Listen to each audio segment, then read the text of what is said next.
தொகுப்பானு அக்ஸாவோட heroine மாதிரி இருக்காங்க, சீக்கிரம் நடிச்சிருங்க. அனைவருக்கும் வணக்கம். மேடையில் வந்து நான் சிவா சார் உதயகுமார் சார் வந்து உட்காந்துட்டோம். அதுக்கப்புறம் மந்திரா மேடம் பேரை சொன்னாங்க, வந்தாங்க. அவங்க என் பக்கத்தில் உட்கார வந்தாங்க.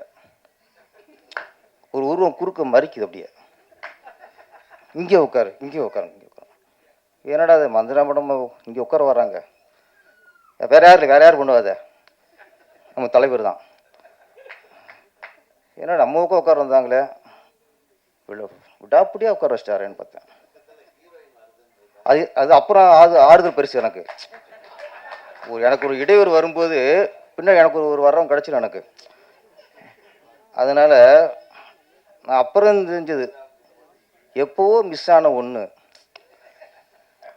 தான் படத்தில் அறிமுகப்படுத்தும் நடிச்சிருந்துருக்காரு. அன்றைக்கி சில சூழ்நிலை மிஸ் ஆகி போச்சு. இங்கே மிஸ் ஆகிடக்கூடாதே அப்படின்ட்டு குறுக்க தடுத்து பக்கத்தில் உட்கார வச்சிட்டாரு. சரி, ஓகே. அதுக்கு ஹீரோயின் பக்கத்தில் உட்காந்துக்கப்புறம் தான் கொஞ்சம் மனசு ஆறிச்சு எனக்கு. அதே சோகப்படம் பாடணும். நம்ம வந்து இந்த எண்ணத்தை சொல்வேன் இருக்குல்ல, அது சோகமாக பண்ணணும். என்னத்தை சொல்வேனுங்கோ அப்படின்னு சோகமத்தம் பாடணும். அதை மந்திரா மேடம் ஹீரோயினை பண்ணும்போது நானும் அவங்க ஒரு ரசிகர். நான் மட்டும் இல்லை, அப்போ இளைஞர்கள் எல்லாருமே அவர் ரசிகர் தான். இப்போ கொஞ்சம் இளைஞர் பாட்டை தாண்டிட்டோம்னு நினைக்கிறேன். அதனால தான் இப்போ உதயகுமார் ரசிகராக இருக்கார் இன்னமும். மேடம் வாழ்த்துக்கு மேடம். உங்களுடைய திருப்பி உங்கள் ரீஎன்ட்ரி வந்து ரொம்ப வரவேற்கக்கூடியது. வாழ்த்துறோம். நம்ம மிர்ச்சி சிவா சார், உண்மையிலே சார், இப்போ நாங்களாம் இது எங்களுக்கு தத்து விட்டாங்க. எங்களை உதயகுமார் சென்னையெல்லாம் இந்த ஒரு ஆடியோ லான்ச்சுக்குன்னு தத்து விட்டாங்க. ஒரு ஆடியோ லான்ச்சுக்கும் போது ஃபஸ்ட்டு வந்து எங்களுக்கு கேட்குறதே இல்லை, இவங்களே எழுகிறது. ஆர்வி உதயகுமார், பேரரசு, ஒரு லிஸ்ட் இருக்கும். ஆமாம், இண்டஸ்ட்ரிலாம் அடிச்சுட்டு தான் கொடுக்குறது. கொடுக்கும்போது தெரியும் நம்ம போட்டிருக்காங்கன்ட்டு. அந்தளவுக்கு ஆகிப்போச்சு. ஏதாவது பரவாயில்ல, சில நைட்டு கூப்பிடுவாங்க 9 மணிக்கு. சார் நாளைக்கு 6 மணிக்கு வந்துருங்க சார். என்ன படம்ப்பா சார்? இந்த படம் சார். இப்படிலாம் நடக்கும். அதான் யாருமே இல்லை, யாருமே கிடைக்கல, யாருமே இல்லை, நீங்களாவது வாங்க அப்படின்னா. என்னையா அந்தளவுக்கு ஆகிப்போச்சு நிலமை. ஒரு ஃபஸ்ட்டு இந்த ஒரு தேட்டர் சொல்லி தேட்டரில் நீங்கள் இருக்கீங்களா? அது ஒரு காலம் இருந்துச்சு. அப்படி ஒரு காலத்தில் சார் 18ஆம் தேதி ஆடியோ ரிலீஸ் சார், நீங்கள் இருக்கீங்களா சார் இல்லை கேட்டு பண்ணாங்க. இப்போ கேட்குறதே இல்லை. தாய் மாமா மாதிரி ஆகிட்டோம். அவன் பேரை போட்டுருது. எப்படி வந்தால் நம்ம வந்து தாய் மாமா வாழ்த்துற மாதிரி நாங்கள் வாழ்த்திட்டு போவோம். அதனால் எங்களுக்கு வந்து சகஜம், ரெகுலர் லைஃப் மாதிரி ஆகிப்போச்சு. காலையில் எழுந்து பல்லு வச்சு குளிக்கிற மாதிரி ஒரு ஆகிப்போச்சு. இன்றைக்கி எனக்கு இன்னைக்கு ஃபுல்லாக இங்கேயே இருக்கப்பேன். அதனால் மிஸ்டர் சிவா சார், உண்மையில் நீங்கள் வந்து ஏன்னா சமீபத்தில் ஒரு பறந்து போ அப்படின்னு ஒரு ஹிட்டை கொடுத்துட்டு பிஸியாக இருப்பிய வந்து வாழ்த்துருக்கீங்க. மிஸ்டர் சிவா பொறுத்த வரைக்கும் என்னென்னா, இவருக்கு யாரும் போட்டியே இருக்க முடியாது. இப்போ சூப்பர் ஸ்டார் இருக்கார்ல, சூப்பர் ஸ்டாருக்கு அப்பப்போ ஒரு போட்டி வரும். அடுத்த சூப்பர் ஸ்டார் நான் தான், நீ தான்லாம் வரும். இவர் அகில உலக சூப்பர் ஸ்டார். அகில உலக சூப்பர் ஸ்டாருக்கு போட்டியே இல்லை. அவர் ரூட்டு தனி ரூட்டு, தனி வழி. என்ன அவர் வந்து என்னடா உதயகுமார் சொன்ன மாதிரி ராமுங்கிற இயக்குனர் எவ்வளோ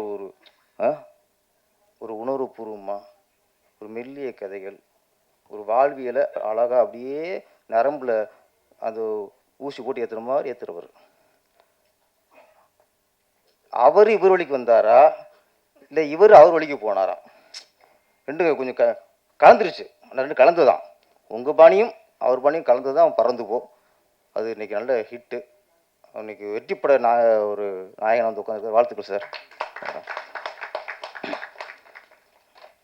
தங்கராஜ், தங்கத்துறை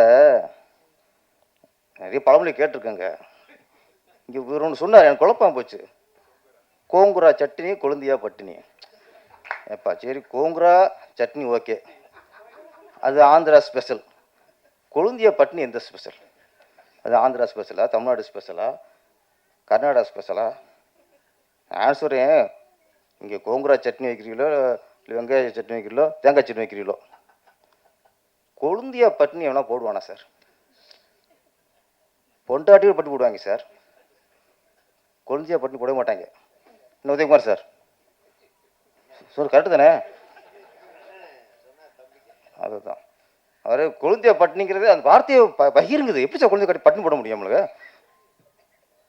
அது கொஞ்சம் அவன் ஆராய்ச்சி பண்ணுவான். ஆமாம், அவன் கொழுந்தியா அது இருக்கலாம். கொழுந்தியா நினச்சி அவர் மட்டும் இல்லை, எல்லாருமே பட்னி தான் அது.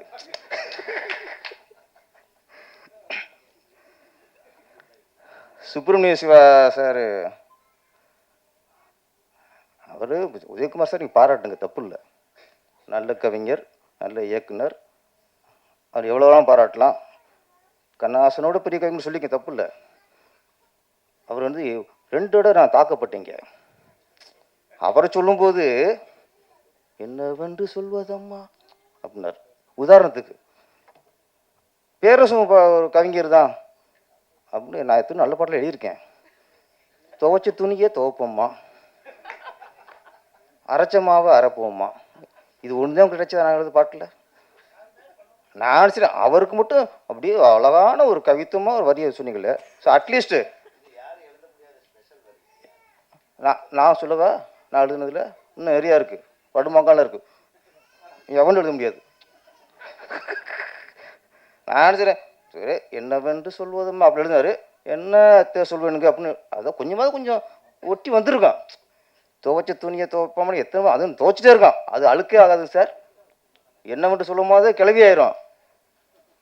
ஆனால் துவைச்ச துணி துவைச்சிட்டே இருந்தால் அது அழுக்கே, அது ஃப்ரெஷ்ஷாக இருக்கும். ஓகே, அவர் சொன்னார்னு அப்புறம் இவர் தாக்குறாரு என்னைய. ஒரு சந்தர்ப்பம் கிடைச்சா போதும் எங்கள் தலைவருக்கு. அவர் லீடு கொடுத்துட்டார் சுப்பிரமணிய சிவா. பாட்டு எழுதுறவங்களாம் பாட்டு எழுத முடியாது, அது வந்து அப்படியே அவ்வளோ ஊறணும் என்ன எல்லாம் என்னை தாக்குற மாதிரி இருக்குது. நான் எந்த பாட்டு மாதிரி எழுதலையா, இவர் தான் எல்லா பாட்டும் எழுதியிருக்காங்க அப்படியே. அதனால் பாட்டு எழுதுறவங்களாம் பாடாசர் ஆயிட முடியாது. எங்கே தெரியும் சொல்லணும்ல, நீங்கள் நானும் சொல்லியிருந்தா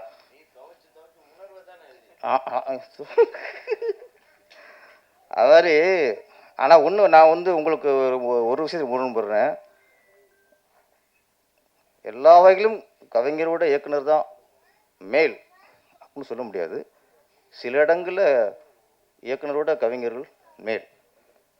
கவிஞர் கண்ணாசன் அவர்கள் எத்தனையோ இயக்குனர்களுக்கு பாட்டு எழுதியிருக்கிறார். இன்றைக்கி நிறைய இயக்குனர் பேர் தெரியாது, ஆனால் கண்ணாசன் தமிழ் இருக்கும் வரை அவர் பேர் இருக்கும்.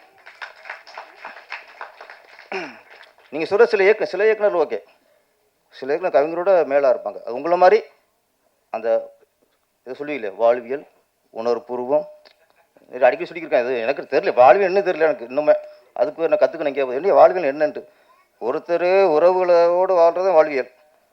உதயகுமார் என்ன சார், அவர் என்ன சொல்கிறாருன்னா லவ் பண்ணுறதே வாழ்வியல்ங்கிறார். அதுவும் வாழ்க்கையில் ஒன்று, அதே வாழ்வியல் இல்லை. நம்மளாம் ஒரு லவ் பண்ணி ஒன்று கிடைக்கிறதே பெரிய விஷயமா போச்சு. 5-6 பண்ணியிருக்காரு. 5ஆவதுல வந்து ஒரு காதலாம், 8ஆவதுல 2ஆவது காதலாம், 10ஆவதுல 3ஆவது காதலாம், காலேஜில் 5ஆவது காதலா. தயவுசெய்து மீடியாக்கள் வந்து அந்த விஷயத்தை மட்டும் தனியாக அவங்க ஒய்ஃபுக்கு அனுப்புவீங்க, கொஞ்சம் புண்ணியமாக போகும் உங்களுக்கு. அவங்க எத்தனாவது காதல் எனக்கு தெரியவே இல்லைன்னா, உங்களுக்காவது தெரியுமா? எண்ணிக்கையில் அடங்காதில் என்ன பண்ணுறது. அப்புறம் இந்த படம் உசுரே முதல்ல பாராட்டப்பட வேண்டியது கேமராமேன்.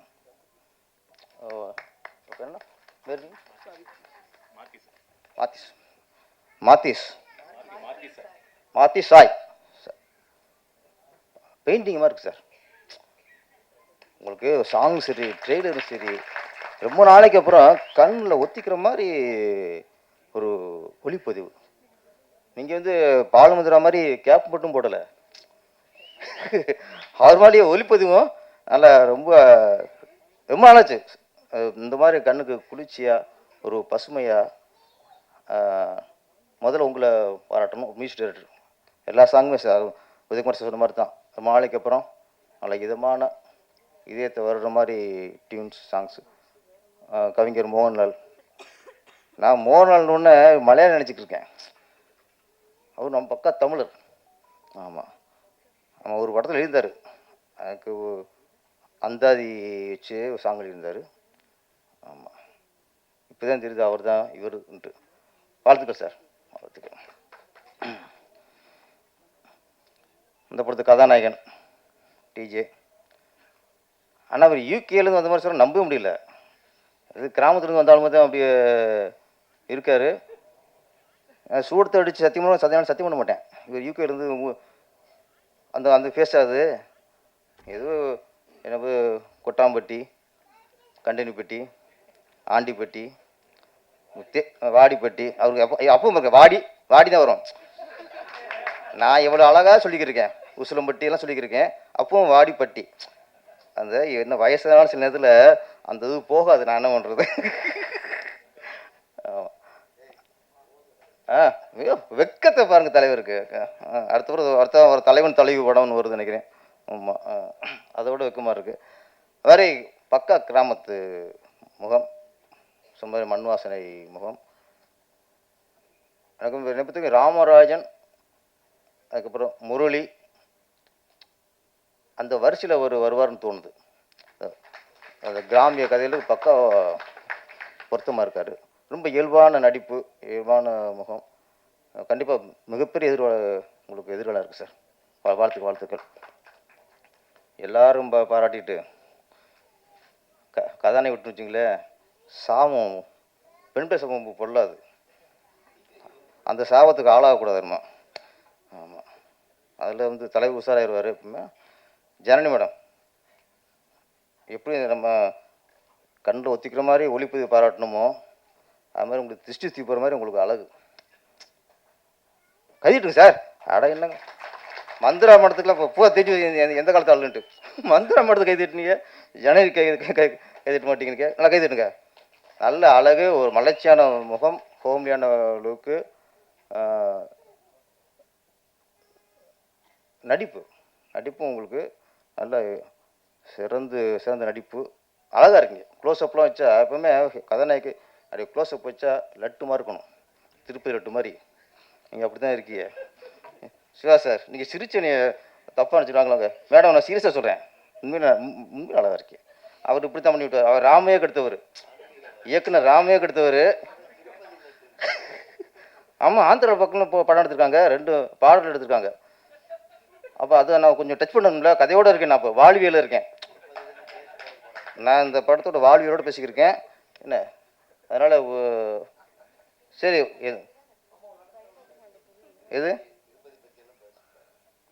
சரி, ஓகே. பழனி பஞ்சாமிரதம் இருக்காங்க, எனக்கு பிரச்சனை இல்லை சார். என் படங்க பழனி பஞ்சாமிரதம் இருக்காங்க.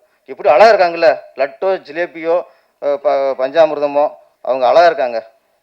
கண்ணுக்கு குளிர்ச்சியாக இருக்காங்க, கலையாக இருக்காங்க.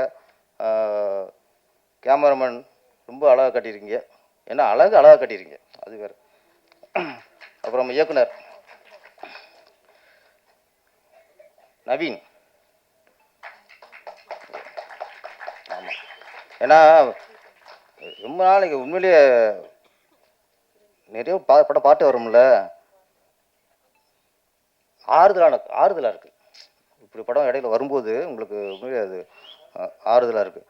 நாங்கள் சொன்ன மாதிரி வெட்டு குத்து, கஞ்சா, கடத்தல் இதெல்லாம் பார்த்துக்கணும்ல, அதனால் ஒரு காதலை சொல்லியிருக்கீங்க. ஆமாம், ரொம்ப சுப்பிரமணிய நீங்கள் சொன்ன உண்மை தான். ஒரு காலத்தில் எல்லாம் கலந்து வரும். ஒரு ஆக்ஷன் படம் வரும், காமெடி படம் வரும், த்ரில்லர் படம் வரும். ஆனால் காதல் படம் அதிகமாக வரும். இப்போ வரதே இல்லை. இப்போ காமெடி படம் வரதில்லை, எல்லாமே இதாகிடுச்சு.